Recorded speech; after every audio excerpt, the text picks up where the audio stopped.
These are the Radarlock Edge frames, and I'm going to show you how to remove and reinstall the lens.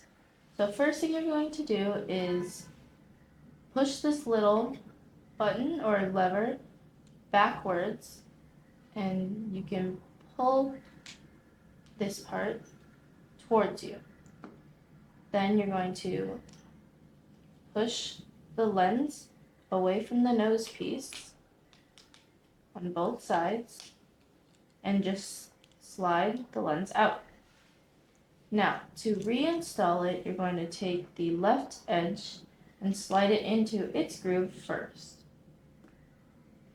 And then you're going to line up the lens with the rest of the grooves and push the lens back into the grooves on the nose piece. You should hear 2 clicks.